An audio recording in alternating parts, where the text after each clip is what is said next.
चलो तो बहुत थ्योरी हो गई, लास्ट ही आज है थ्योरी, खत्म करते हैं आज बची कुछ चीज़ें। तो बात करते हैं सबसे पहले, दो चीज़ें होती है, एक ड्रॉप होता है, एक बबल होता है। ड्रॉप्स एंड बबल्स, दोनों में अंतर बता सकते हो? ड्रॉप और बबल में अंतर? ड्रॉप में से अंदर पूरा पानी का मॉलिक्यूल भरा है, वही बबल में आउटर अंदर खाली होता है। ठीक बोल रहे हैं। तो ड्रॉप पूरा सॉलिड होता है, बबल अंदर क्या होता है? खाली होता है, हॉलो होता है। बबल इससे फुलाता भी है बच्चा लोग। बबल ड्रॉप जो पानी गिरा, नल से पानी गिरा, नीचे से आता है। अच्छा, एक चीज और होता है, कैविटी। कैविटी क्या होता है?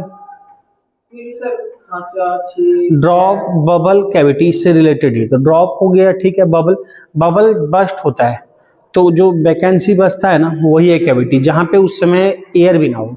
जैसे कि तुम तेल वगैरह भी देखते हो, गर्म होता है तो बबल बनता है ना कढ़ाई में, वो जैसे बस्ट हुआ तो एक स्पेस सा, गड्ढा सा बन जाएगा ना, वही है कैविटी। ठीक है, तो खैर ठीक है। ड्रॉप, बबल, इसकी बात करें ज़्यादा तो इनमें हमको रिलेशन वगैरह देखना है। तो एक रिलेशन फाइंड करेंगे कि कितना प्रेशर होता है, क्या होता है। चाहे ड्रॉप बोले चाहे बबल बोले, इस पे कितने तरह के प्रेशर लगेंगे? दो तरह के प्रेशर लगेगा। एक इनसाइड से लगेगा, अंदर से। एक अंदर से प्रेशर लगेगा, पी इनसाइड, और एक बाहर से लगेगा। अगर एटमॉस्फेयर है तो एटमॉस्फेरिक प्रेशर लगेगा। ये हर जगह होगा, हर पॉइंट पे। हर पॉइंट पे अंदर से उसका प्रेशर लगेगा और बाहर से एटमॉस्फेयर दबाना चाहेगा। ड्रॉप या बबल, बबल के एग्जिस्टेंस के लिए क्या जरूरी है कि प्रेशर का बैलेंस रहे। अगर प्रेशर डिफरेंस हो जाएगा ज्यादा, तो एक लिमिट से ज्यादा तो बस्ट कर जाएगा। ठीक है, सिंपल बात है। अब इसी का हम रिलेशन वगैरह देखेंगे, ये प्रेशर का डिफरेंस कितना होता है। तो सबसे पहले हम ड्रॉप के लिए देख रहे हैं, तो हम पहले केस में आ रहे हैं ड्रॉप्स के लिए। तो मैं साथ में इसमें हम लिखते चलेंगे और रिलेशन भी लाएंगे, प्रेशर का रिलेशन, प्रेशर डिफरेंस का रिलेशन। तो लिखते चलते हैं, समझते चलते हैं। लिखो, इसी हेडिंग के अंदर लिखो, consider a, consider a, consider a spherical drop, spherical drop of radius, consider a spherical drop of radius। एक ड्रॉप कंसीडर किया जिसकी रेडियस कितनी है, तो स्मॉल आर लिख लिया। यही मान लो ड्रॉप कंसीडर किया, इसकी रेडियस है small R. Consider a drop of, क्या लिखे? Spherical drop of radius small R is in equilibrium, is in equilibrium. ठीक, इज इन इक्विलिब्रियम लिखो, is in equilibrium. R is in equilibrium, शुरू में equilibrium में, मतलब फोर्सेस बैलेंस है, उसका एग्जिस्टेंस है। अच्छा ठीक, तो लिखो नीचे, R is now, R is increased by, मान लो आर बढ़ के, R is increased by small change हुआ डेल्टा। ड्रॉप ही है मान लो, तो ड्रॉप में क्या हुआ, उसको हमने क्या किया, उसका रेडियस नया हो गया आर प्लस डेल्टा आर, मतलब उसके रेडियस में कितना का चेंज आया, डेल्टा आर। तो इस डेल्टा आर के चेंज के लिए हमको वर्क करना पड़ा होगा, तभी साइज बढ़ेगा। तो वर्क करना पड़ा होगा, तो वर्क अगर किए, वही वर्क किस में स्टोर होगा, उसमें स्टोर होगा। किस फॉर्म में? पोटेंशियल एनर्जी के फॉर्म में, जो एक्स्ट्रा करते हैं। तो लिखो, उसके नीचे लिखो, the extra surface energy is, नीचे लिखना, ऐसा करने से ये जो रेडियस आर से आर बढ़ा, तो इसके लिए हमको कुछ वर्क करना पड़ा होगा, और इस वर्क से कुछ एनर्जी स्टोर हुई होगी। तो कितनी एक्स्ट्रा एनर्जी जो आई, ये extra surface energy stored, board पे लिखा है इज। ऐसा करने से हमने जो वर्क किया वो कितनी एनर्जी में कन्वर्ट हुआ, तो the extra surface energy stored is, या extra surface energy is, simple. तो एक बात बताओ, हमने एक टर्म लास्ट क्लास में सरफेस टेंशन का बोला था, और सरफेस टेंशन को याद करो, हमने एस से लिखा था, और ये भी बोला था ये तो फोर्स पर यूनिट लेंथ है, या फिर ये इसके भी इक्वल होता है, surface energy per unit area, ये बताया था। यूनिट एरिया का जब चेंज करते हैं तो जो सरफेस एनर्जी स्टोर होती है उसको एस बोला था। ठीक, तो यूनिट एरिया में चेंज की वजह से एस सरफेस एनर्जी स्टोर होती है। तो गिवन एरिया में की वजह से क्या होगा, गिवन एरिया में जितना चेंज आया, गिवन एरिया में जितना एक्स्ट्रा सरफेस एनर्जी कितनी आई साइज बढ़ने के कारण, तो हमको पता करना होगा एक्स्ट्रा एरिया कितना बढ़ा। तो यूनिट एरिया के बढ़ने से इतनी सरफेस एनर्जी आती है, तो बढ़े हुए एरिया की वजह से कितनी आएगी इनटू दैट एरिया। तो एरिया बढ़ा कितना, ध्यान से देखना, पहले कितना रेडियस था, आर था, पहले आर था ना, तो पहले रेडियस आर था और बाद में कितना हो गया आर प्लस डेल आर। तो स्फेयर का एरिया क्या बोलते हो, फिर से बोलना, आर स्क्वायर, एरिया में स्क्वायर होगा ना तब ना मीटर स्क्वायर होगा। तो एरिया पहले कितना था, सॉरी बाद में कितना था, R plus delta R, 4 pi R square होता है। तो रेडियस बाद में हो गया आर प्लस डेल्टा आर का स्क्वायर, और पहले कितना था, रेडियस आर थी तो 4 पाई आर स्क्वायर, इतना ही एक्स्ट्रा एरिया बढ़ा ना। ये बात समझ में आ रही है कि पहले एरिया 4 पाई आर स्क्वायर, बाद में एरिया 4 पाई, रेडियस हो गया R plus del R, 4 pi R plus del R square, ये एरिया में चेंज आया। तो इतने एरिया की वजह से कितना सरफेस एनर्जी स्टोर होगा, इंटू एस लिखेंगे। और ये सरफेस एनर्जी जो आया होगा इसके पीछे हमको क्या करना पड़ा होगा, वर्क करना पड़ा होगा। और वर्क इक्वल टू क्या होता है, force into displacement. Work equal to हम बोलते हैं फोर्स इंटू डिस्प्लेसमेंट। और लिक्विड के केस में जो फोर्स लगने का तरीका होता है वो कैसे होता है, प्रेशर के हेल्प से। तो फोर्स को हम बोल सकते हैं प्रेशर इंटू एरिया बोलते हैं। तो प्रेशर का मतलब क्या, नेट प्रेशर। अगर मैं फोर्स को बोलूंगा तो बोलूंगा क्या, नेट प्रेशर इंटू एरिया, और ये एस क्या है, डिस्प्लेसमेंट इंटू डिस्प्लेसमेंट, यही बोलते हैं। अब एक बात समझो, नेट प्रेशर यहां पे यानी मैं क्या लिखूंगा, वर्क के जगह पे लिख सकता हूं net pressure into area into displacement. तो यहां नेट प्रेशर क्या होगा, ज्यादा माइनस कम, क्योंकि नेट प्रेशर इनसाइड प्रेशर क्या होगा, P I minus P O net pressure. क्यों, क्योंकि अगर आउटसाइड ज्यादा हो जाएगा तो बस्ट कर जाएगा। तो नेट प्रेशर अगर हम बोलेंगे, और इनसाइड ज्यादा था तभी तो साइज बढ़ा, अगर आउटसाइड ज्यादा होता तो कंप्रेस होता। तो डिफरेंस जो होगा P I minus P O, clear, P inside minus P outside.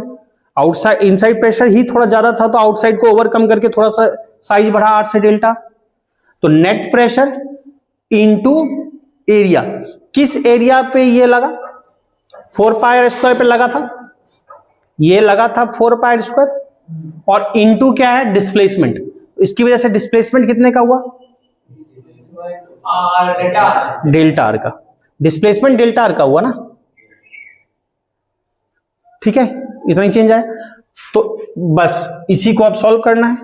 अब देखो इसी को सॉल्व करके लिख रहे हैं, तो इसको जब लिखेंगे तो वो टर्म आएगा, ये मैं डायरेक्ट लिख रहा हूं, ए प्लस बी का whole square, A square plus B square plus 2ab, और वो मल्टीप्लाई किससे होगा, 4 पाई से। तो पहला टर्म आएगा 4 पाई आर स्क्वायर, दूसरा टर्म लिखेंगे A square plus B square, तो लिख ले 4 pi into B square, B क्या है, डेल्टा आर का whole square, plus 2ab।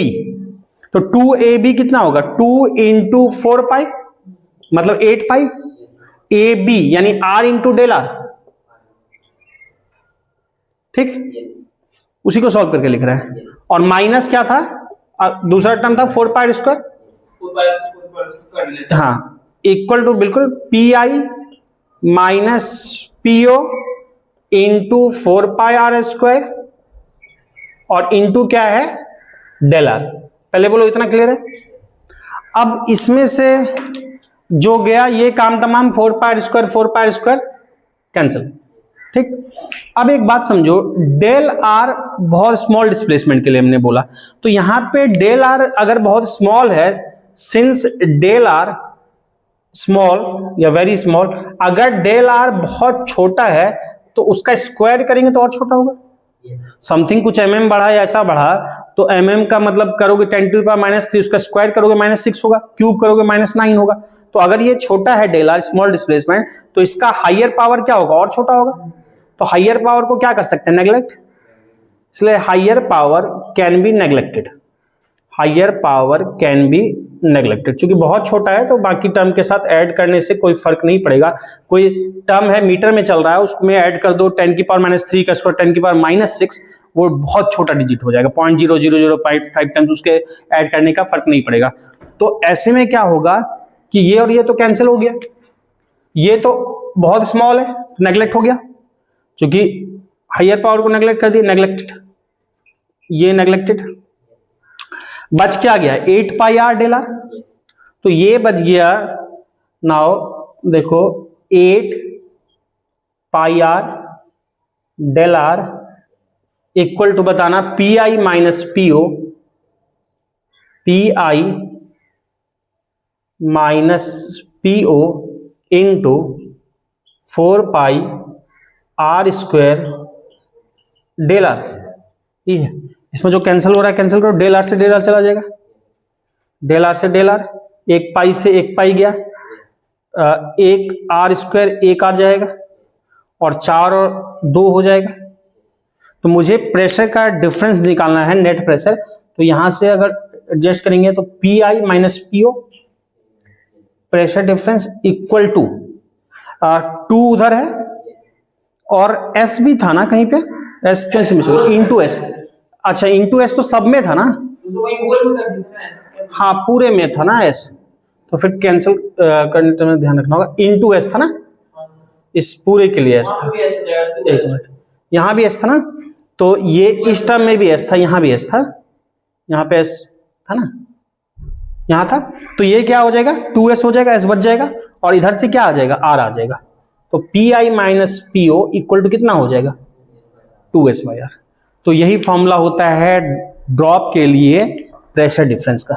Drop के इनसाइड और आउटसाइड प्रेशर का डिफरेंस कितना होता है 2s by are, 2s by are. यहाँ पे s क्या है सरफेस टेंशन।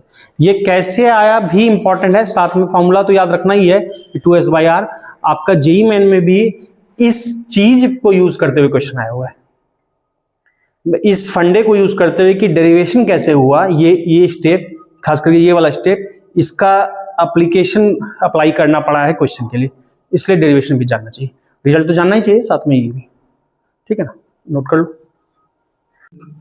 अब देखो ये क्लियर है, उसके बाद इसी फॉर्मूले से एक छोटा सा फॉर्मूला है, हमने ये किसके लिए देखा ड्रॉप के लिए, ड्रॉप के लिए P I minus PO equal to कितना आया 2s पाया, तो लिख लो नीचे लिख लो। बबल में क्या बोला था कि 2 इंटरफेस होता है, एक ड्रॉप तो पूरा एज अ होल है ना, तो inside outside inner radius outer radius का कोई कंसेप्ट नहीं होगा, लेकिन बबल में वो कॉन्सेप्ट होगा क्योंकि वो अंदर खाली है, ठीक है ना। तो इसलिए बबल में 2 फेस होता है, हमने याद करो जब 2s बाई आर लाया था वहां भी 2 फेस देखा था। तो बबल में क्या अंतर हो जाएगा कि अगर मैं यही बबल के लिए बात करूंगा तो चूंकि ड्रॉप में सिंगल फेस है तो P I minus PO equal to drop के लिए आया 2s बाई आर, बबल में डबल है तो ये हो जाएगा 2 के जगह पे 4 हो जाएगा। तो लिख लो, एक लाइन लिख लो नीचे, since a bubble has 2 interface, since a bubble has 2 interface, so for the bubble लिख लो P I minus PO equal to 4s by R होगी, P I minus PO equal to 4s by R, लिख लिया। चलो बाकी इसी तरीके से बात होती है, और अभी देखेंगे इसमें और चीजें। अच्छा कुछ शेप हो जाता है, सिंपल सा बात है, जैसे कनकेव कन्वेक्स इस टाइप का शेप हो जाता है। मान लो कि 3-4 तरह का सिंपल एग्जांपल ले लेता है, एक ये। अगर मान लो आउटसाइड को मैंने ऊपर से दिखाया पीओ, और इधर ये इसके अंदर का सरफेस है, ठीक है, ये जो भी लिक्विड है इसके अंदर है, ये बाहर है, ये जो भी लिक्विड है ये बाहर है, इधर क्या है अंदर है।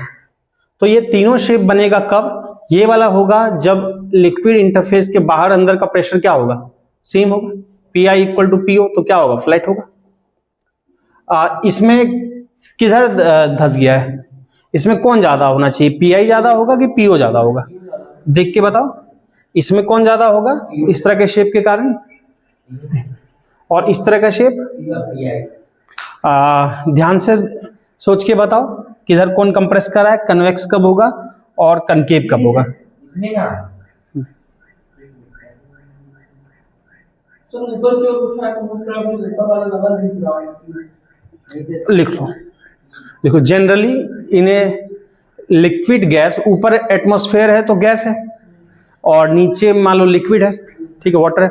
Generally in liquid gas interface, interface मतलब मिलता है जहां पे, जहां दोनों का कॉम्बिनेशन हो रहा है, liquid gas interface, the convex side has a higher pressure, the convex side has a higher pressure, convex side has a higher pressure than a concave side, convex side has a higher pressure than a concave side.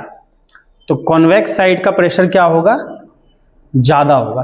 तो हर case में देख लो तुम्हारा कौन सा क्या लिखे, the convex side has a higher pressure than a concave side. तो second case में देखो कौन साइड कॉन्वेक्स पड़ रहा है, कौन साइड कनकेव पड़ रहा है, पीआई करके पड़ा है पीओ ज्यादा होगा तो कॉन्वेक्स साइड का प्रेशर ज्यादा होगा, तो उस हिसाब से अपना कर लो। मतलब पीओ थोड़ा हाँ ठीक है, तो ये तीन आपके सिंपल एग्जांपल है। जिधर प्रेशर ज्यादा होगा वो अपनी तरफ घसा देगा ना, कम होगा वो बेंड करना पड़ेगा। मान लो एक गुब्बारा है, सीधा सा समझो ना, गुब्बारे का अंदर का प्रेशर ज्यादा है, गुब्बारे का अंदर का प्रेशर ज्यादा है, गुब्बारा फैलेगा एटमॉस्फेयर से लड़ते हुए। अगर बाहर का प्रेशर ज्यादा है, गुब्बारा कम है, तो गुब्बारा क्या होगा, सिकुड़ेगा। तो अपना उससे अच्छा दबाने की बात है, अगर ऐसा है, ऐसा है तो कैसा, कब इससे पैसा होगा, फ्लैट है, दोनों बराबर है तो फ्लैट है, ये डोमिनेट करने लगा धसा देगा। फ्लैट है, ये डोमिनेट करेगा, इसको ऐसे बेंड कर देगा, सिंपल बात है, ठीक है। तो ये तीन तरह के शेप बनते हैं, इस पर कोई खास इसमें कुछ चीज नहीं है। अब इसमें दो टॉपिक लास्ट है, एक कैपिलरी राइज और एक है आर्किमिडीज प्रिंसिपल, जो हमने पहले छोड़ दिया था, उसको बोले थे लास्ट में, क्योंकि उसका क्वेश्चन भी अब कल से फटफट करेंगे, तो इसीलिए उसको नहीं कराया था। तो एक टॉपिक देख लेते हैं, कैपिलरी राइज।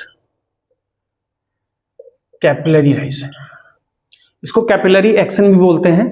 कैपिलरी बना है कैपिला से, कैपिलरी बना है कैपिला वर्ड से। कैपिला का मतलब होता है हेयर थिन, मतलब बाल की तरह पतला।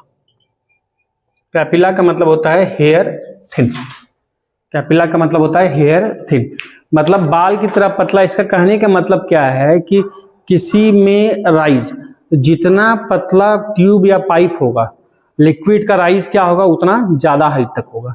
इसी प्रिंसिपल का सिंपल यूज करते हुए दिए में क्या होता है, तेल ऊपर चढ़ता है आपका, उसमें दिए की बत्ती जितनी पतली होगी तेल उतना हाइट तक जाएगा ऊपर तक, जितनी मोटी बत्ती होगी उतना कम हाइट तक तेल चढ़ेगा। पेड़ पौधों में भी सिंपल जाइलम फ्लोएम सब पढ़े होंगे, जो जाइलम क्या जल लेके जाता है, फ्लोएम जो न्यूट्रिएंट्स वगैरह वो लेके जाता है, तो जो भी है जाइलम वगैरह उस बहुत पतली पतली क्या होती है, तुम कहो पतली पतली क्या होती है, फ्लूइड पाइप या वेंस कर सकते हो उसका, तो बहुत पतला पतला होता है। बहुत पतला होने के कारण क्या होता है, उतना हाइट तक बड़े बड़े पेड़ों में क्या करता है, राइज कर जाता है लिक्विड, वही है कैपिलरी। अभी इसका समझ लेते हैं कैसे होता है और इसका क्या फॉर्मूला आता है। तो इसका देख लेते हैं सिंपल राइज का फॉर्मूला, तो समझते हैं क्या है, कैसे देखते हैं। एक कंटेनर लिया,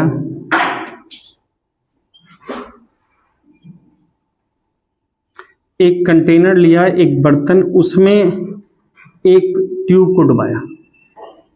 ट्यूब ये है बहुत पतला, मैंने इतना चौड़ा बनाया है ताकि मैं इसके डायमेंशन को प्रॉपर्ली दिखा सकूं, ट्यूब के डायमेंशन को प्रॉपर्ली दिखा सकूं, इसलिए इतना पतला ट्यूब बनाया। दरअसल ये इतना पतला, इतना मतलब चौड़ा नहीं है, ये काफी पतला है, ठीक है ना, काफी पतला है, हेयर थिन मैं बोल ही रहा हूं, तो ठीक है। अब इसमें क्या है कि ये जो है बर्तन, ठीक है, कोई जरूरी नहीं है ये बर्तन के मिड में बनाने एक जैसा लगे, अच्छा लगे बनाया। अब देखो क्या है, इससे लिक्विड क्या होके इस ट्यूब में चढ़ेगा। बर्तन में कोई लिक्विड है, इसको मैं ट्यूब में डाल दिया, तो ट्यूब में क्या होगा, लिक्विड चढ़ेगा। तो ट्यूब में लिक्विड मान लो किसी हाइट तक चढ़ा, से यहां तक चढ़ा, ऐसे चढ़ा, यही लिक्विड आके यहां तक चढ़ा, क्या ये जो जिस हाइट तक चढ़ा वो हमने बोला एच हाइट, ठीक है। अच्छा, एक बात मैंने किया, उसको हम आगे लास्ट में देखेंगे, पता चलेगा क्यों। एक बात ध्यान देखना, ठीक है, लिक्विड राइज करेगा, पर मैंने शेप कैसा बनाया इसका, कनकेव की कन्वेक्स? कॉनकेव बनाया। तो कनकेव बनाने की वजह है, देखते हैं कनकेव ही क्यों होगा, और कनकेव ही होगा, कन्वेक्स शेप नहीं बनेगा क्यों? अगर राइज कर रहा है तो क्यों ऐसा होगा, देखेंगे। और ये जो ट्यूब सेलेक्ट किया है इसकी रेडियस कितनी है, तो से ए, इस ट्यूब की रेडियस ए है। लिक्विड जिस हाइट तक राइज किया वो हमने बोला एच बोला, ठीक। अब मैं इसका केवल ट्यूब का, चूंकि मुझे डायमेंशन वगैरह दिखाने हैं तभी मैं प्रूव कर पाऊंगा, तो मैंने इनलार्ज व्यू बनाया। ये तो ट्यूब मुझे दिखाना था, ट्यूब का इनलार्ज व्यू बगल में फिगर बना लेते हैं, इसलिए बना लेते हैं क्योंकि मुझे जितने डायमेंशन दिखाने हैं वो एक ही फिगर में दिख जाए, मुझे जितने डायमेंशन दिखाने हैं वो एक ही फिगर में दिख जाए, इसलिए मैंने ट्यूब का इनलार्ज व्यू बना लिया। देखो ये ट्यूब बना लिया, इसी ट्यूब का, इतना चौड़ा है नहीं, क्योंकि मुझे सब डायमेंशन दिखाने हैं, सब चीजें रिजल्ट लाना है, इसलिए मैंने थोड़ा सा चौड़ा बनाया, माइक्रोस्कोपिक व्यू बना लिया इसको बड़ा। अब देखो ये जो एंगल ऑफ कांटेक्ट बताया था, टेंजेंट ड्रॉ करते हैं, जहां पे कांटेक्ट है वहां से, जहां पे कांटेक्ट है वहां से टेंजेंट ड्रॉ करते हैं, ये एंगल कितना होता है, थीटा लिखते, एंगल ऑफ कांटेक्ट होता है, इसको थीटा से लिखा। अच्छा, ये जो है तुम्हारा, ये ट्यूब की रेडियस थी, इसको ए बोला, यही ट्यूब था, इसी का व्यू इधर बनाया इस ट्यूब का। पहले बोलो इसमें कोई दिक्कत नहीं? अच्छा, ये जो ट्यूब है, अच्छा एक चीज इसमें और बात है ध्यान देने लायक, कि एक तो इस ट्यूब का रेडियस ए है, फिर जो शेप बन रहा है ना कनकेव, ये कनकेव का भी पूरा करोगे तो ये स्फीयर पूरा होगा, तो इस कनकेव शेप का भी रेडियस होगा, इसका भी रेडियस होगा, तो इसका सेंटर मान लो यहां पे कहीं, और ये इसकी रेडियस है से आर, ठीक है, क्लियर है? ये इसकी रेडियस भी कुछ होगी, इसकी रेडियस कितनी है, तो हमने बोला आर है। आप दोनों साइड में से किधर से भी दिखा सकते हो, इधर से भी दिखा सकते हो, या इसको मैं इधर से दिखा देता हूं, फिगर थोड़ा सा अच्छा लगे, कॉम्प्लिकेट ना लगे। एक ही बात है, कहीं पे भी मैं दिखा दूं, मुझे यही ए है, उधर से दिखाओ, इधर से दिखाओ, जिधर से भी दिखाओ, यही रेडियस है ना ए, कोई दिक्कत? अब एक बात बता सकते हो मुझे, कोई ये वाला एंगल कितना होगा, जरा देखो तो, 90 माइनस थीटा होगा कि थीटा होगा? ये एंगल थीटा है, ये एंगल 90 माइनस थीटा होगा, ये 90 माइनस थीटा होगा, चूंकि ये इसके हॉरिजॉन्टल है, वर्टिकल है, ये 90 माइनस थीटा, तो ये वाला एंगल कितना हो जाएगा, ये इसको देखोगे, ये स्फीयर पूरा होगा, इस स्फीयर के लिए रेडियस है, और इसके लिए ये टेंजेंट है, ये वाली लाइन, तो टेंजेंट और रेडियस के बीच क्या एंगल बनता है, 90 डिग्री, तो इन दोनों के बीच भी फिर से एंगल 90 डिग्री, ये वाला एंगल थीटा, ये था 90 माइनस थीटा, और ये पूरा 90, तो ये थीटा नहीं होगा, होगा ना, तो ये एंगल कितना आ गया, थीटा आ गया। इस फिगर में कहीं दिक्कत कोई?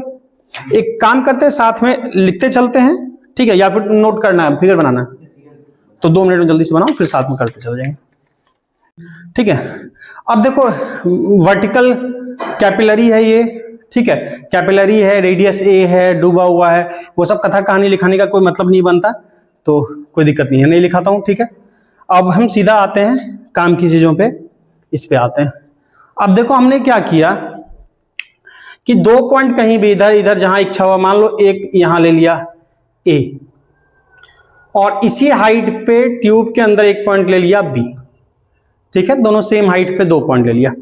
अब एक बात पता है कि अगर फ्लूइड रेस्ट में हो तो सेम हाइट पे प्रेशर क्या होता है, सेम होता है, मोशन में हो तब नहीं, तब तो पास्कल्स लॉ मूविंग फ्लूइड के लिए वो क्या होता है, हर जगह प्रेशर सेम हो जाता है, अलग बात है। तो ऐसे केस में मैं क्या लिखूंगा, यहां पे प्रेशर डिफरेंस, ऐसा करते हैं, हियर प्रेशर डिफरेंस यानी पी आई माइनस पीओ, ये तो ठोस ही होता है ना, पानी है तो ठोस ही है, सॉलिड ही है, मतलब सॉलिड का मतलब पूरा खाली नहीं है, वैकेंट नहीं है, तो P I minus PO equal to क्या बोले थे, 2s बाय आर की, उस केस में 2s बाय आर, तो पी आई माइनस पीओ इस केस में कितना होगा, 2s by are. R A है कि आर है, R A, P I minus PO equal to 2s by R. यहां पे जो ड्रॉप है, ड्रॉप ये है ना, ड्रॉप, ट्यूब तो ड्रॉप नहीं है ना, ड्रॉप ये है, ड्रॉप का इनसाइड प्रेशर, ड्रॉप के आउटसाइड प्रेशर, और ड्रॉप की रेडियस ना, ओके। तो 2r होगा, पी माइनस पी चूंकि ड्रॉप के लिए लिख रहे हैं 2s/r। अच्छा ठीक, यहां पे इसमें देखोगे तो एक ट्रायंगल सा बन जाएगा, एक ट्रायंगल सा बन जाएगा। इस ट्रायंगल में अगर मैं देख रहा हूं, मान लो इस ट्रायंगल में इसको कुछ नाम दे दो, इस पॉइंट को मान लो नाम दे दो से O, इसको नाम दे दो मान लो P, इसको नाम दे दो से Q। तो इन ट्रायंगल OPQ मुझे रिलेट करना है, देखो R के टर्म में तो फॉर्मूला है, मतलब जो पहले पढ़ा था वो लिखा, पर मैं क्या चाहता हूं कि जो रिजल्ट आए वो A के टर्म में आए। क्यों? क्योंकि मुझे कैपिलरी राइज दिखाना है, ट्यूब में राइज दिखाना है, और ट्यूब के राइज का क्या रिलेशन होगा ट्यूब के थिकनेस से, ट्यूब पतला है कि मोटा है, यानी ट्यूब के रेडियस से क्या लेना देना होगा, यानी मुझे रिजल्ट में ए चाहिए। तो एज आर और ए को कनेक्ट करने के लिए ट्रायंगल ओपीक्यू में कौन सा ये लिया जाए trigonometric ratio, cos theta. Cos theta में कब हो जाए, कॉस थीटा क्या होता है बी बाय एच। फिगर में देख के बताओ बी बाय एच क्या है, ए बाय आर होगा कॉस थीटा। तो यहां से आर इक्वल टू क्या लिख सकते हैं, तो हमको आर को रिप्लेस करना है, हाँ वो भी लिख सकते हैं बिल्कुल। तो 2s और आर को क्या लिख सकते हैं, ए बाय कॉस थीटा या फिर ए सेक थीटा, दोनों में से जो लिखो। क्लियर है, कोई दिक्कत यहां तक, कोई दिक्कत नहीं। अब एक बात समझो, यहां तक अगर लिख लिए तो अब देखो यहां पे दो पॉइंट हमने कंसीडर किया, एक पॉइंट ए एक पॉइंट बी। तो फ्रॉम पास्कल्स लॉ जो स्टैटिक फ्लूइड के लिए पढ़ा था, उसका कहना था कि सेम हाइट पे प्रेशर क्या होता है स्टैटिक फ्लूइड के लिए सेम होता है, यानी pressure at A equal to pressure at B होगा। ठीक, pressure at A equal to pressure at B. तो यहां पे अगर मैं प्रेशर ए और बी कहीं लिखूंगा, इधर से देख रहा हूं तो जरा समझना, इसको कौन दबा रहा है, इसको एटमॉस्फेयर दबा रहा है। इसको देखो यहां पे अगर देखते हैं तो ये एटमॉस्फेयर दबा रहा है, कितने से, पी नॉट से, एटमॉस्फेरिक प्रेशर से। एटमॉस्फेरिक प्रेशर से दबाएगा पी नॉट से। तो मैं बी पे प्रेशर क्या लिखूंगा, P naught plus rho G H, जितने हाइट तक लिक्विड होती है रो जी एच, और प्लस एटमॉस्फेयर ऊपर से दबा रहा है, तो टोटल प्रेशर कितना हो जाएगा बी पे, P naught plus rho G H. तो इक्वल टू कर सकते हैं this equal to P naught plus rho G H, कोई दिक्कत, P naught plus rho G H. अब अगर मैं यहां से देखता हूं P naught plus rho G H, या फिर रो जी एच बोलेंगे तो क्या बोलेंगे, P A minus P naught, A minus P naught यहां से बोल सकते हैं sir, P A minus P not या P B minus P not. और ए या बी ही क्या था, उसमें क्या है आई, तो मैं यहां से लिख सकता हूं या फिर P I minus P O, समझना P I minus P O equal to rho G H, direct लिख रहे हैं थोड़ा सा, equal to rho G H equal to क्या है, और ये इक्वल है 2s बाई एक्स से सेक थीटा, या ऊपर ले जाओगे तो कॉस थीटा, जो कर सकते हो सेक लिख भी सकते हो, या ऊपर ले जाते हैं कॉस थीटा लिख सकते हैं। अब यहां से अगर लिखेंगे h, तो h इक्वल टू क्या हो जाएगा, 2s cos theta by rho A G, अच्छा रो ए जी हुआ। तो यहां से h क्या है, देखो एक बात ध्यान दो, h क्या हाइट है, तो h इनवर्सली प्रोपोर्शनल टू क्या है, क्या होगा sir, P I P O, pressure का डिफरेंस हो गया, और ये इसके इक्वल हो गया, इक्वेट कर दिया। तो हमको मतलब इन दोनों से, इन दोनों को हमने यूज कर लिया, इन दोनों रिलेशन को। तो यहां से h इक्वल टू क्या है, 2s cos theta by rho A G. तो यहां से एक चीज दिख रहा है, h inversely proportional to A, h यानी a जितना कम करोगे h उतना ज्यादा होगा, यानी कि जितना पतला ट्यूब होगा राइज क्या होगा उतना ज्यादा होगा। यही कैपिलरी एक्शन है, यही तुम्हारा जितना पतला ट्यूब होगा, जितना पतला तुम्हारा पाइप होगा, जितना पतला तुम्हारा दिए की बाती होगी, उतना क्या होगा ऊपर तेल चढ़ेगा। पेड़ पौधों में भी यही जाता है। तो यही कैपिलरी है, ये रिजल्ट ध्यान रखना है, प्रोसेस भी ठीक है, ये ध्यान रखना है। ठीक है, क्लियर। अच्छा एक बात और ध्यान देना कि हमने एक बात शुरू से ही क्या किया, इसका शेप बना लिया कनकेव। अब पता नहीं था, हो सकता था कन्वेक्स भी हो सकता था, तो कनकेव ही क्यों हुआ, तो देखते हैं कनकेव ही क्यों होगा, ऐसा कहना क्यों सही है। तो हमने शेप को कनकेव मेनिस्कस बनाया, अगर कन्वेक्स मेनिस्कस होता तो क्या होता, या कन्वेक्स नहीं होगा तो क्यों नहीं होगा। तो एक काम करो, या तो लिखना है तो लिख लो, एक बार में लिखा लो, पहले लिख लो, नोट कर लो, फिर उसको लिखा दूंगा, नोट कर लो, 1 मिनट टाइम लो। अब यहाँ पे देखो, जो लिक्विड मेनिस्कस है, जो शेप मेनिस्कस बोलते हैं, जो शेप है, ये कैसा दिखा, कनकेव दिखा, और कनकेव की वजह से एंगल ऑफ कांटेक्ट क्या है, एक्यूट की ऑब्ट्यूस, एक्यूट है, तो एंगल ऑफ कांटेक्ट एक्यूट ही होगा, शेप कनकेव ही बनेगा। ऐसा क्यों, मान लो थोड़ी देर के लिए मानते हैं कि चलो एंगल ऑफ कांटेक्ट नहीं बनेगा, तो नोट देख के लिखो, क्यों बनता है एक्यूट देख लेते हैं, मान लो थोड़ी देर के लिए मानते हैं चलो एक्यूट नहीं है, ऑब्ट्यूस है, नोट देख के लिखो। If the liquid meniscus मतलब होता है इंटरफेस, जहां कॉन्टेक्ट है, लिक्विड मेनिस्कस बोर्ड पे लिखा है, ब्रैकेट में लिख सकते हो, एयर वाटर इंटरफेस। मेनिस्कस का मतलब basically air water interface, liquid meniscus bracket में air water interface is convex. मान लो अगर ये कॉन्वेक्स होता है, इज कॉन्वेक्स होता है कनकेव, मान लो अगर कन्वेक्स होता है, या कन्वेक्स क्यों नहीं होगा देखते हैं, कॉन्वेक्स। जैसे कि एग्जांपल में क्या था, एग्जांपल लिख लो, जैसे हमने अलग अलग फिगर लेके वेट करता है नहीं करता है एंगल ऑफ कांटेक्ट बताया, जैसे मर्क्यूरी की केस में हो रहा था, तो मर्क्यूरी कभी राइज नहीं करेगा इस तरह से कि नीचे से ऊपर ऐसे राइज कर जाएगा। Is example mercury then theta, यहां लिखो, देन थीटा क्या होता, ऑब्ट्यूस, थीटा ऑब्ट्यूस, और ऑब्ट्यूस का मतलब एंगल क्या है, ग्रेटर देन 90, और कॉस थीटा की वैल्यू क्या होती है 90 से ज्यादा में, सर वो तो वो ज्यादा 90 हो जाता है, कॉस थीटा की वैल्यू 90 से, एएसटी से रूल बनाया, 90 से ऊपर क्या होता है, नेगेटिव, तो कॉस थीटा क्या हो जाता, नेगेटिव। अगर कॉस थीटा माइनस में वैल्यू देने लगता तो ये वैल्यू क्या हो जाती, माइनस, इसका मतलब एच क्या हो जाता, एच भी नेगेटिव हो जाता। नेगेटिव नंबर लाइन में सिंपली क्या कहते हो कि बेस है, बेस से नीचे क्या कहते हो, नेगेटिव। तो जैसे बेस लाइन क्या है, ये, इससे ऊपर क्या है, पॉजिटिव, इससे नीचे क्या है, नेगेटिव। तो एच की वैल्यू नेगेटिव आने का मतलब ये राइज की जगह क्या कर गया, फॉल कर गया। तो इस केस में राइज कभी नहीं होता, फॉल होता।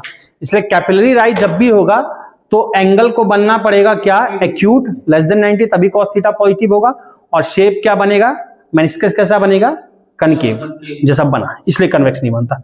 तो कॉस थीटा नेगेटिव लिख लेना। So the liquid will be lower in the capillary, so the liquid will be lower in the capillary, so lower, नीचे, LOWER, lower in the capillary. ऐसे केस में क्या हो जाता, कैपिलरी में लोअर हो जाता, लिक्विड कैपिलरी में लोअर हो जाता, ठीक है। अब इसमें लास्ट ही लगभग है आपका आर्किमिडीज प्रिंसिपल देखेंगे, ठीक है ना, थ्योरी। तो ये नोट कर लिया इसमें, चलो। अब इसमें लास्ट देखते हैं थ्योरी, आर्किमिडीज प्रिंसिपल। आर्किमिडीज ये पहले भी पढ़े और छोटे क्लास में, वही सब कुछ है, कुछ चीजें थोड़ा सा अच्छे से और देख लेंगे। आर्किमिडीज प्रिंसिपल, आर्किमिडीज प्रिंसिपल क्या क्या पढ़े हो, आर्किमिडीज प्रिंसिपल बताओ, सिंपल सा पढ़े हो ना कि हाँ, यूरेका, वही यूरेका क्या है, कहाँ कथा है, फेमस है, सब पढ़ते आओगे। जहां के भी आर्किमिडीज थे, कहाँ के थे, ग्रीस के थे, तो वहां पे राजा एक मुकुट बनाया था, पता होगा, सोने का मुकुट बनाया था। तो बाद में कोई राजा को बोल दिया कि, राजा बोला था प्योर गोल्ड का बनाना है, सोने का, तो कोई बोल दिया कि नहीं, मुकुट में कुछ मिलावट है।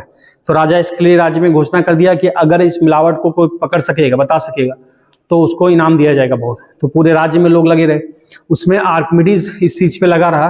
तो आर्किमिडीज ने क्या देखा कि कोई ऑब्जेक्ट देखते हैं, उसको पानी में डालते हैं, और सेम शेप, सेम डायमेंशन का अनदर ऑब्जेक्ट, वही सी मटेरियल का, बस उसमें थोड़ा सा मिलावट करके डालते हैं, तो दोनों जो पानी डिस्प्लेस करेगा, उस डिस्प्लेस पानी में अंतर है। इसी को करते करते वो चिल्लाते चिल्लाते भागा, यूरेका यूरेका। यूरेका मतलब मुझे मिल गया, मुझे मिल गया। हाँ, गॉट इट गॉट इट। तो मिल गया करते भागा, तो कारण दिया, मिलावट था उसमें, तो फिर जो भी नाम वगैरह पाया। तो क्या हुआ कि एक मुकुट उतना ही सोने का लिया जो प्योर गोल्ड का है, उसी शेप का, उसी डायमेंशन का दूसरा लिया जिसमें मिलावट है। दोनों जब वाटर डिस्प्लेस किया पानी में डालने पे, दोनों के डिस्प्लेस वाटर में अंतर था। तो वही आर्किमिडीज प्रिंसिपल है जो पहले से पढ़ते आए हो। क्या होता है, सिंपल सा पढ़े हो, जब किसी ऑब्जेक्ट को क्या करते हैं, लिक्विड में डुबाते हैं, तो उसके भार में क्या होता है, कमी आती है, उसी को क्या बोलते हैं, आर्किमिडीज प्रिंसिपल। आप सिंपल कुएं वगैरह में अगर फील किए हो, कुएं में से ऊपर जब बाल्टी ले जाते हो उसका वजन बढ़ जाता है। कुएं के अंदर बाल्टी अगर गया हुआ है, कभी देखना, खींचना कोशिश कर, कुएं के अंदर जब तक है बाल्टी बहुत हल्की लगती है, जैसे कुएं से बाहर आता है उसका वजन क्या होने लगता है, ज्यादा। तो यही आर्किमिडीज प्रिंसिपल है। क्या कैसे हम समझेंगे, पहले भी पढ़े हो, थोड़ा सा शुरुआत करते हैं। लिखो, लाइन लिखो जल्दी से। व्हेन ए बॉडी, लिखना Archimedes principal, when a body is immersed, when a body is immersed, when a body is immersed, when a body is immersed in a fluid, partially थोड़ा डुबाते हैं या पूरा डुबाते हैं, partially और completely या wholly, जो भी लिखना है, partially और completely या wholly, जो partially और wholly, then there is a decrease in the weight of the body, then there is a decrease in the weight of the body, decrease in the weight of the body, which is equal to the weight of fluid, which is equal to the weight of fluid displaced by the body, weight of fluid displaced by the body equal to weight of the fluid displaced by the body। ठीक है, displaced by the body। क्या simple सा कहना था, इस आप ऐसे समझ सकते हो इसको कि एक मान लो कोई पतीला लिया है, कोई बर्तन लिया, एकदम लबालब मान लो किसी लिक्विड पानी से भरा हुआ है, पूरा बर्तन ऊपर तक मान लो पानी से भरा हुआ है, और उस पतीले को, उस लिक्विड को बड़े टब में, उससे बड़े बर्तन में डाल दिया, ठीक है, जो कि खाली है।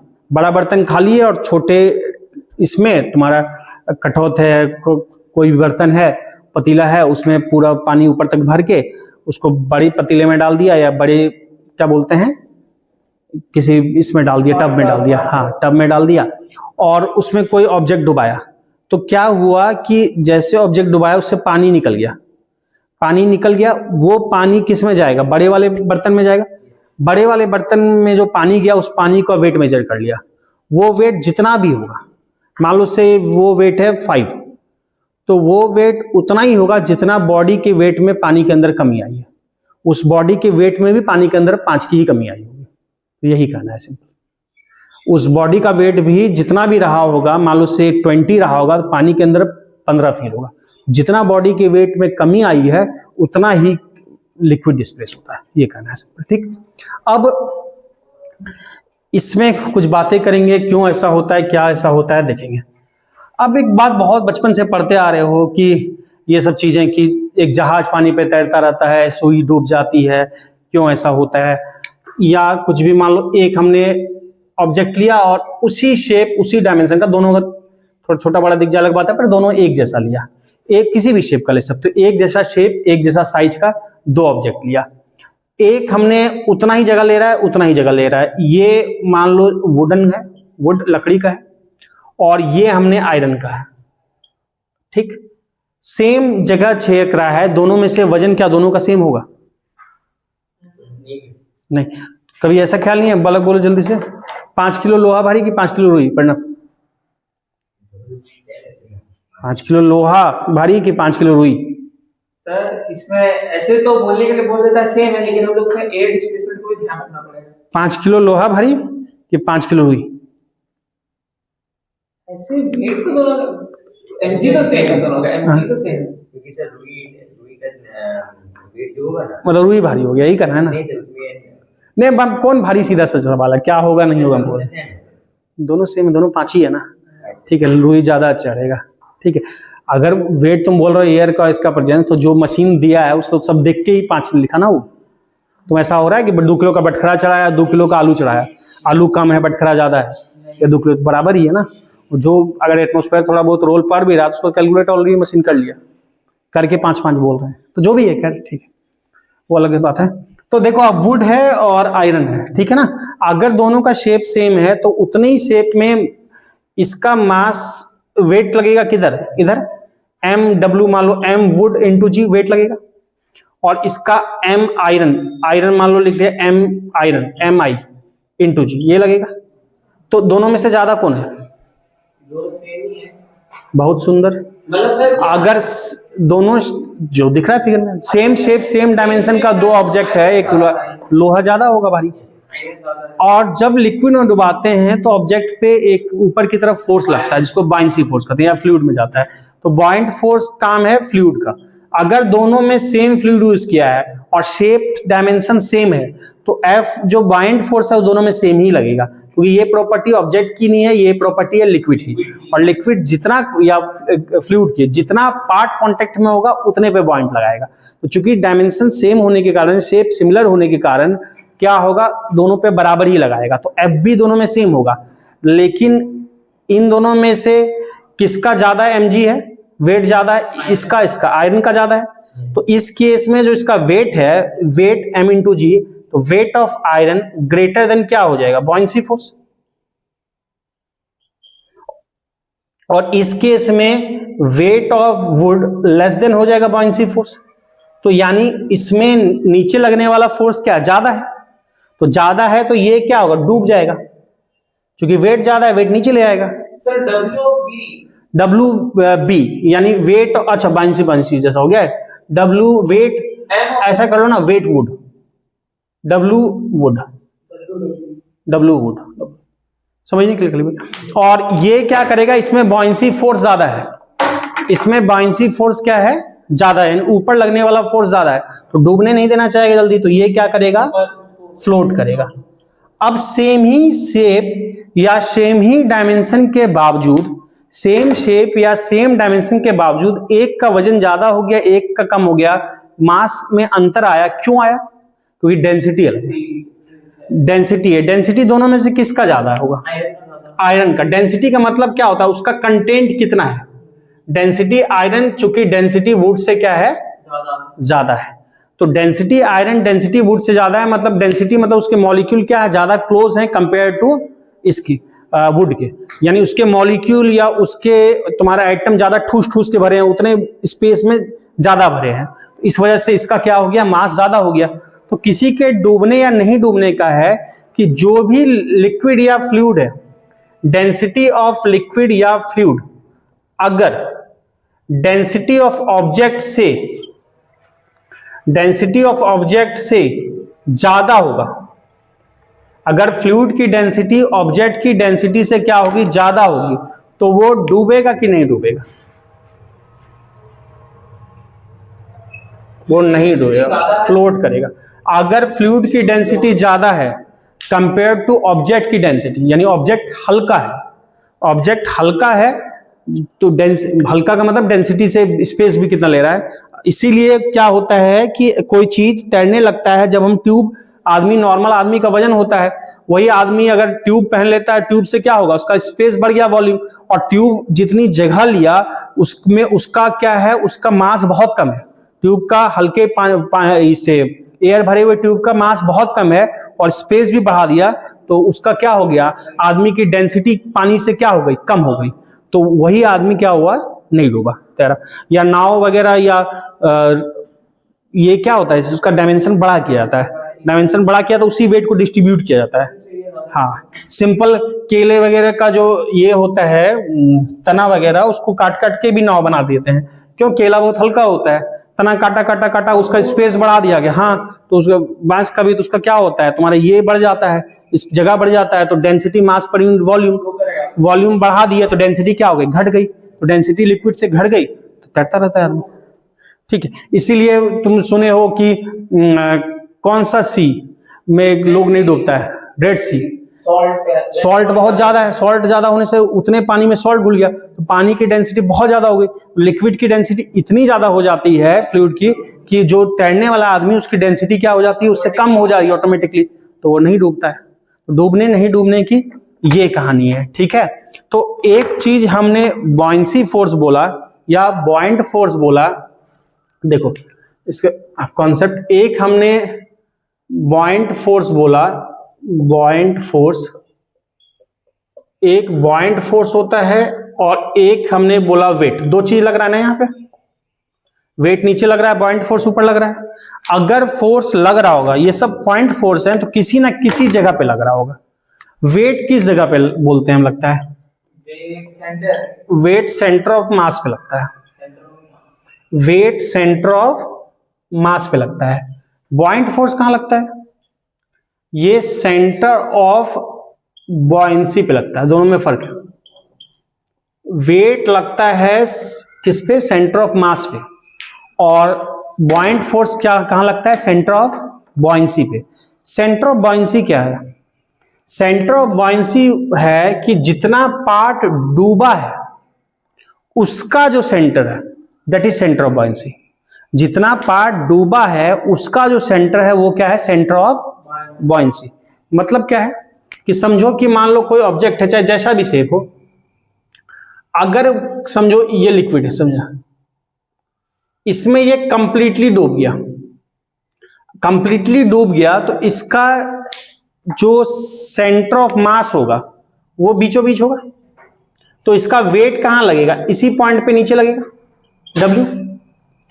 और डूबा कितना पार्ट है, फुल डूबा है, फुल डूबा है, तो जितना पार्ट डूबा है, जरा बात समझना, जितना पार्ट डूबा ये पूरा डूबा है, इसका जो सेंटर है, डूबे का सेंटर कहां है, यहां है, इस पॉइंट पे क्या लगेगा, सेंटर ऑफ बॉयंसी। बात तो सर, हाँ बात एक ही है, तो दोनों एक ही पॉइंट पे लगा, क्लियर बात। ये डूबे पार्ट के सेंटर पे लगता है। अब देखो, अगर ये ऐसे है और ये मान लो ऐसा है, फ्लोट कर रहा है, पूरा नहीं डूबा हुआ है, ठीक है। अब इस केस में अगर देख रहे हो तो वेट कहां लगेगा, जहां पे सेंटर है, कोई मतलब नहीं कितना डूबा है, वेट किस पॉइंट पे लग रहा है, इस पॉइंट पे लग रहा है, तो समझना यहां पे, तो वेट लग रहा है इस पॉइंट से वर्टिकली डाउनवर्ड यहां लग रहा है। अब इसका डूबा पार्ट कितना है, आधा नहीं है, जितना भी इतना डूबा हुआ है। इस डूबे हुए का सेंटर कहां होगा, इतने से का सेंटर जहां होगा, इतने का सेंटर कहीं भी हो सकता है, मान लो से यहां है, इतने से का सेंटर इतने में होगा ना कहीं, तो सेंटर ऑफ बॉयंसी फिर कहां लगा, इस पॉइंट पे लगा, तो दोनों अलग पॉइंट हो गया ना। तो सेंटर ऑफ बॉयंसी होता है, बॉयंट फोर्स लगता है सेंटर ऑफ बॉयंसी पे, और सेंटर ऑफ बॉयंसी होता है जितना पॉइंट पार्ट डूबा हुआ है उसके सेंटर पे। तो वेट और सेंटर ऑफ बॉयंसी दोनों एक ही पॉइंट पे होगा, ऐसा कोई जरूरी नहीं है। दोनों एक पॉइंट पे तब होगा जब कंप्लीट डूबा हुआ है, अदरवाइज दोनों में अंतर होगा। इससे क्या फर्क पड़ता है, इससे बहुत फर्क पड़ता है। क्या होता है, कई बार लहर बहुत तेज होती है या नाव वगैरह है, तो नाव वगैरह ऐसे ऐसे जा रहा है तेज लहर में, तो कई बार ऐसे जाता है, तिरछा होता है, फिर सीधा हो जाता है, फिर तिरछा होता है, सीधा हो जाता है, इस तरह से बैलेंस रहता है सेंटर ऑफ मास के अकॉर्डिंग। लेकिन कई बार इतना वजन ज्यादा होगा, क्यों, वो बैलेंस करके बैठाता है, एक आदमी इस कोने में, एक आदमी इस कोने में, ऐसे करके, तो कि सेंटर ऑफ मास डिस्ट्रीब्यूटेड है, बॉयंसी और ये दोनों बैलेंस करते रहे। ऐसा नहीं होगा, एक लिमिट में ज्यादा आ गया तो पूरा नाव डूब जाएगा, फिर से क्या होगा, वापस नहीं आएगा। कहने का मतलब क्या, जरा समझो कि मान लो नाव है, इस तरह से नाव है, तो नाव का अगर एकदम फ्लैट है, लहर ज्यादा नहीं है, फ्लैट है, तो सेंटर ऑफ मास कहां लगेगा, बीचों बीच। अगर आदमी डिस्ट्रीब्यूट है, चारों तरफ अच्छा से बैठा है, और नाव का भी सेंटर प्लस आदमी का सेंटर लगभग बीचों बीच लगा, सेंटर ऑफ बॉयंसी भी कहां लगेगा, बीचों बीच। अब लहर आ रही है, थोड़ा सा ऊपर नीचे हो रहा है, तो सेंटर ऑफ मास तो चलो बीचों बीच लग रहा है, अब ये थोड़ा तिरछा हुआ, तो जैसे तिरछा, जब फ्लैट था तो जितना पार्ट डूबा, हल्का सा डूबा रहता है, थोड़ा सा नाव डूबा रहता है, तो जितना डूबा उसका सेंटर, जब ये तिरछा हुआ तो इधर क्या हुआ, ज्यादा धंस गया नाव, तो ज्यादा धंस गया, तो पानी समझो इधर ज्यादा है, इधर पानी कम है, तो इधर डूबा पार्ट ज्यादा होगा, तो सेंटर ऑफ बॉयंसी इधर शिफ्ट होगा। बात समझ रहे हो। और सेंटर ऑफ बॉयंसी क्या लग रहा है, ऊपर, तो दोनों टॉर्क देना चाहेगा ना, ये इसका टॉर्क इधर लाना चाहेगा, वेट का टॉर्क, वेट का टॉर्क ऐसे घुमाना चाहेगा, समझ पा रहे हो, और सेंटर ऑफ बायंसी ऊपर लगता है, वो इधर ले जाना चाहेगा।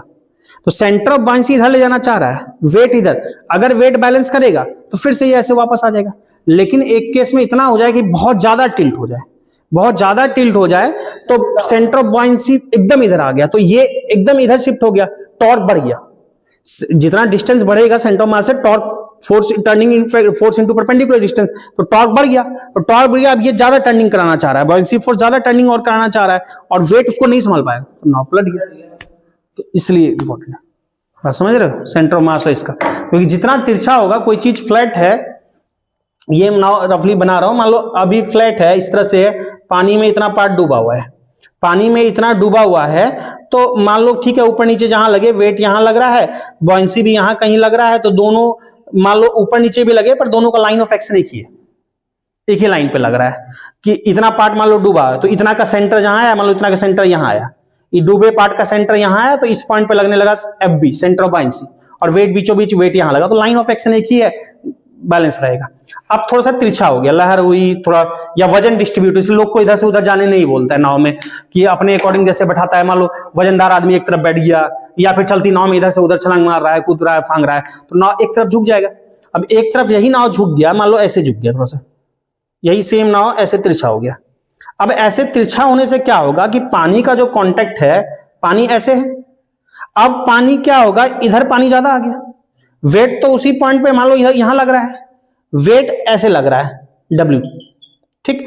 अब इतना पार्ट डूबा है ना, इतना, इसका सेंटर अब यहां शिफ्ट हो गया बॉयंसी का, इसका जहां सेंटर, जहां भी सेंटर आएगा मान लो इस पॉइंट पे आया FB, अब ये टॉर्क इधर देना चाह रहा है, और ये इसको इधर घुमाना चाह रहा है। एक केस ऐसा आएगा, ये टॉर्क इतना ज्यादा दे देगा कि इसका, सॉरी सेंटर इधर होगा, ये इधर घुमाना चाह रहा है। एक केस ऐसा होगा कि ये इधर घुमाना चाह रहा है, और ये इसको रेजिस्ट नहीं कर पा रहा है, तो क्या वो डूब जाएगा। और ये कौन सी डायरेक्शन है, मान लो ये है क्लॉकवाइज, और ये क्या है एंटी क्लॉकवाइज, दोनों बैलेंस कर रहा है मामला, ठीक है। ये अगर वेट लोग बैलेंस किया तो फिर से झुका के इधर ले आएगा, लेकिन अगर ये नहीं कर सका, ये ज्यादा हो गया, तो ये टिल्ट हो जाएगा, वेट उतना टॉर्क नहीं दे पाएगा, तो क्या होगा, पलट जाएगा। बात समझे, इसलिए इंपॉर्टेंट महत्व है सेंटर ऑफ बायंसी का। तो इसकी थ्योरी लगभग खत्म हो गई, कुछ नोट आउट करना है इसमें, थोड़ा बहुत हल्का सा थ्योरी रह गया है, वो मैं कल कॉन्सेप्ट के साथ ही करा दूंगा, उस थ्योरी को अलग से नहीं करेंगे, हम क्वेश्चन के साथ ही कर लेंगे। हाँ, एक दो चीजें बता देता हूं ताकि वो थ्योरी कल यूज हो जाए। कल हम न्यूमेरिकल करेंगे, आर्किमिडीज से शुरू करेंगे न्यूमेरिकल करना कल से, और एक दो छोटी मोटी बातें हैं, जैसे वेट में क्या कमी होती है, तो वो यहीं से दिख जाएगा। वेट में कमी क्या होती है, मान लो कहीं यहीं पे है, कोई भी एग्जाम्पल, मान लो सिंपल सा लिए, बहुत बेसिक सा चीज है, तो बता देते हैं, छोटी क्लास में भी किए होंगे आप लोग। मान लो क्यों वेट में कमी आती है, तो वेट नीचे लगता है, बॉयंसी फोर्स सिंपल सा कहीं में लगे ऊपर लगता है, तो जब पानी में या फ्लूइड में नहीं है तो केवल वेट लग रहा है, जब फ्लूइड में है तो नेट वेट को ये कम कर देगा ना, तो जो नेट होगा, नेट उसका वजन होगा, नेट फोर्स वजन जो होगा, नेट फोर्स क्या होगा, नेट फोर्स इसका होगा W माइनस FB, तो इसका वजन W से FB कम फील होगा, तो नेट इसलिए वजन कम फील होता है। तो अपरेंट वेट कितना होता है, जो अपीयर होता है वो इतना होगा, रियल वेट क्या है W। तो सिंपल सा बात है, खुद इसमें खास बताने लायक चीज नहीं है। फिर न्यूमेरिकल करेंगे कल बहुत टाइप के, ठीक है। तो थ्योरी इतना रहने देते हैं, ठीक है, चलो।